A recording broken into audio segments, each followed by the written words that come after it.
Ada beberapa jenis beras yang biasa dikonsumsi masyarakat Indonesia, seperti beras putih, beras merah, hingga beras ketan. Selain ditanak menjadi nasi, beras juga bisa dibuat menjadi bahan makanan ringan. Salah satunya adalah kue putu yang terbuat dari beras ketan putih.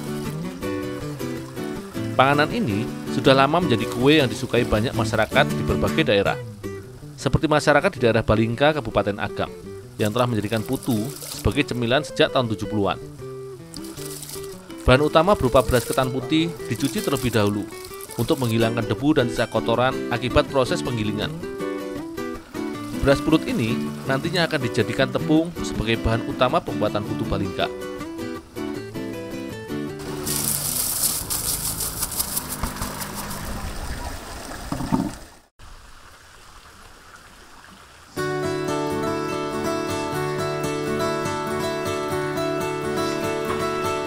Setelah dicuci, beras langsung disangrai untuk mematangkan beras sehingga tepung yang didapat adalah tepung yang sudah matang.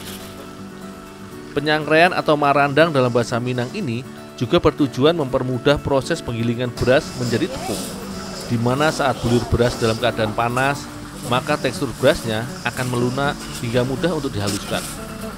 Beras yang disangrai dikatakan matang jika bulir beras sudah berwarna putih kekuningan.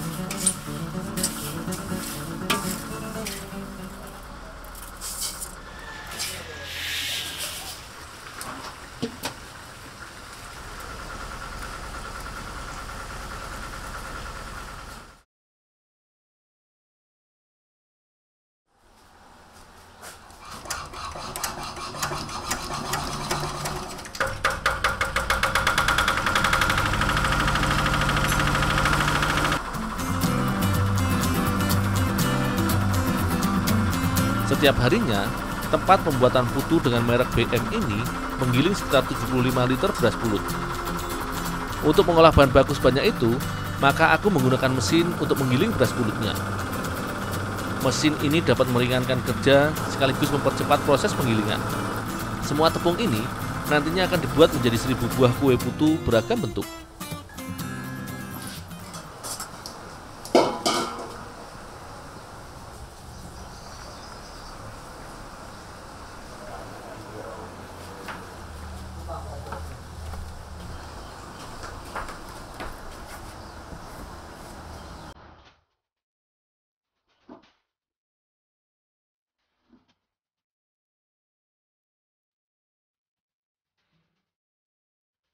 Tepung beras hasil gilingan mesin sebenarnya sudah halus, tetapi masih dibutuhkan proses pengayakan untuk membuang kotoran yang tercampur saat proses penggilingan.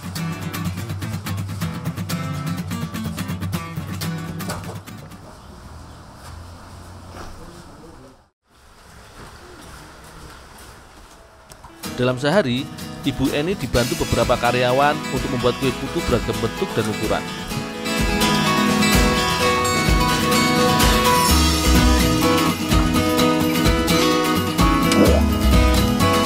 Bahan pembuatan kue putu terdiri atas tepung beras ketan, kelapa parut, serta gula dan garam.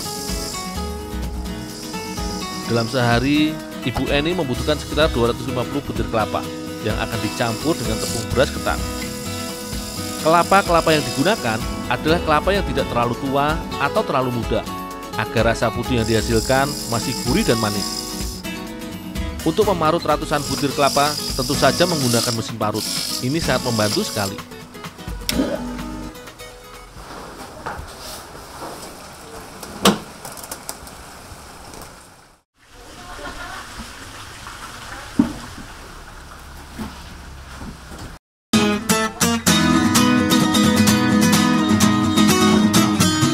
Kelapa yang sudah diparut, selanjutnya aku beri garam dan vanili sebagai penambah rasa gurih dan aroma kue putu. Pewarna juga turut dicampurkan agar menghasilkan warna kue yang cerah dan menggoda selera, terutama bagi pelanggan anak-anak.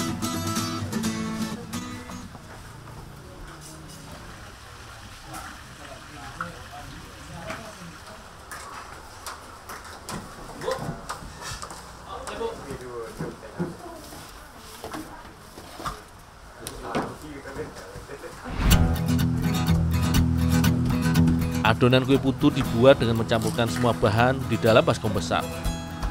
Campuran tepung beras dan gula pasir bersama kelapa parut diaduk sampai merata dan langsung dicetak.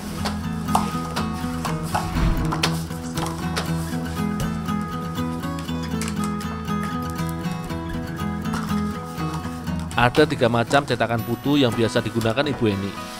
Cetakan kecil ukuran tutup botol sirup, cetakan sedang, hingga cetakan besar yang berbentuk bunga. Sebelum dicetak, adonan di dalam cetakan harus dipadatkan agar adonan tidak hancur saat diletakkan dalam loyang.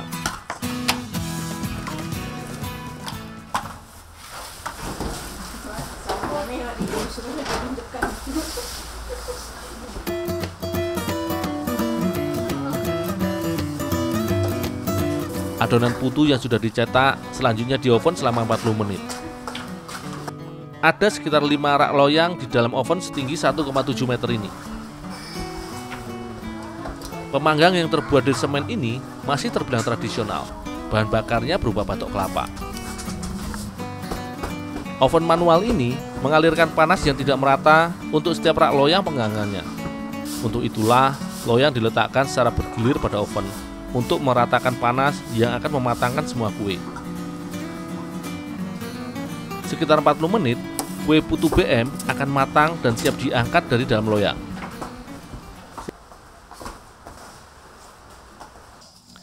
Kue diangkat dari loyang dan diletakkan dalam ratakan untuk didinginkan agar siap untuk dikemas.